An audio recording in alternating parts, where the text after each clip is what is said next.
Hi all, welcome to my channel. இன்றைக்கி நம்ம சொரக்காவை use பண்ணி ஒரு சூப்பரான டேஸ்டியான கிரேவி பண்ண போகிறோம். இந்த டிஷ் பார்த்திங்கன்னா நார்த் இந்தியாவில் வந்து ரொம்ப ஃபேமஸ்ஸு. பூரி, சப்பாத்தி, நான், ஆலு பரோட்டா கூட நல்லா சூட் ஆகும். இதில் ஃபஸ்ட்டு ஸ்டெப் என்னென்னு பார்த்தீங்கன்னா நல்லா பிஞ்சு சொரக்காவாக எடுத்துகிட்டு நல்லா தோல் நீக்கிட்டு கிரியேட் பண்ணி வச்சுக்கணும். அதான் மெயினான வேலை இதில். இந்த சொரக்காய் வந்து வெயிலுக்கு எடுத்துக்கிறது ரொம்ப நல்லது. நிறைய ஃபார்மில் நம்ம எடுத்துருப்போம். இந்த மாதிரி ஒரு முறை ட்ரை பண்ணி பாருங்கள், ரொம்ப டேஸ்ட்டாக இருக்கும். ஃபஸ்ட்டு பக்கோடா மாதிரி போட்டு எடுத்துகிட்டு அதை யூஸ் பண்ணி கிரேவி பண்ண போகிறோம்.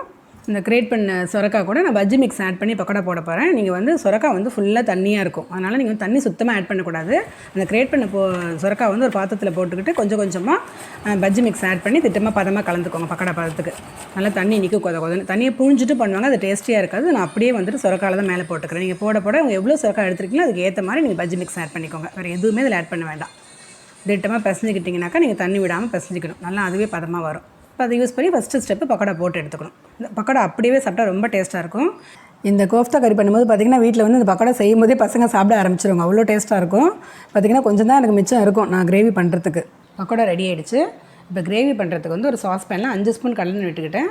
எண்ணெய் சுட்ட உடனே பட்டை, 2 கிராம்பு, கொஞ்சம் சீரகம் போட்டுட்டு அது பொரிஞ்சது 1 ஸ்பூன் கடலை மாவு போட்டுடணும். அந்த கடலை மாவு நல்லா வறுபட்ட உடனே இப்போ நான் 3 தக்காளி கூட வந்து கொஞ்சம் வெறும் மிளகாத்தூள் போட்டு அரைச்சிக்கிட்டேன். அந்த பேஸ்ட்டை சேர்த்துட்டேன். அது நல்லா வதங்கின பிறகு 1 ஸ்பூன் தயிர், நல்லா தயிர் வந்து ஒன்று சேர்ந்து பிளெண்ட் ஆகணும் அந்த கிரேவி கூட. அதை நல்லா வறுத்துக்கணும் சிம்லேயே வச்சு. அதுக்கப்புறம் நார்மலாக வீட்டில் யூஸ் பண்ணுற மிளகாத்தூள் உங்கள் காரத்துக்கு ஏற்ற மாதிரி சேர்த்துக்கோங்க. அது கொஞ்சம் போட்டுக்கிட்டேன். அதுக்கப்புறம் இந்த மிக்ஸி கழுவின தண்ணி கொஞ்சம் அந்த தக்காளியோட கிரேவி. இதில் வந்து பார்த்திங்கன்னா மெயின் விஷயம் வந்து வெங்காயம், பூண்டு, இஞ்சி எதுவுமே கிடையாது. ஒன்லி தக்காளி தான்.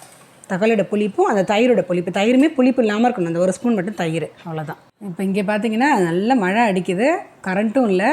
நல்லா இந்த வெய்ய காலத்தில் மழை அடிக்கும்போது இந்த கிரேவி செஞ்சு சாப்பிட்டோம்னா சூப்பராக இருக்கும். நம்ம லஞ்சுக்கு தான் ரெடி பண்ணிகிட்ருக்கேன். ரைஸ் வைக்காமல் இந்த கோஃப்தா கறி பூரி போடலான்னு பிளான் பண்ணியிருக்கேன். இந்த கிரேவி நல்லா கொதிக்க ஆரம்பிக்கும் போது நான் இப்போ பக்கோடா சேர்க்குறேன். இதில் மெயினாக ஒரு பாயிண்ட் தான் நோட் பண்ணி நல்லா தண்ணியாக வைக்கணும் இந்த கிரேவி. ஏன்னா இந்த கோஃப்தா போட்டோன்னு அப்படியே ஃபுல்லாக அப்சர்வ் பண்ணிவிடும் தண்ணியை. நீங்கள் திட்டமாக குருமா பதத்துக்கு வச்சிங்கன்னா இந்த பக்கோடா போட்டோடனே ஃபுல்லாக அப்சர்வ் பண்ணி கிரேவி உங்களுக்கு இருக்காது பூரி கூட தொட்டு சாப்பிட்றதுக்கு. ஸோ அதுதான் முக்கியமாக நோட் பண்ணணும். நீங்கள் போட்டு ஒரு 10 நிமிஷம் வச்சுட்டிங்கன்னா நல்லா அந்த பக்கோடா வந்து டபுள் சைஸாக ஒப்பிட்டு கிரேவி ஃபுல்லாக திட்டமாக இருக்கும்.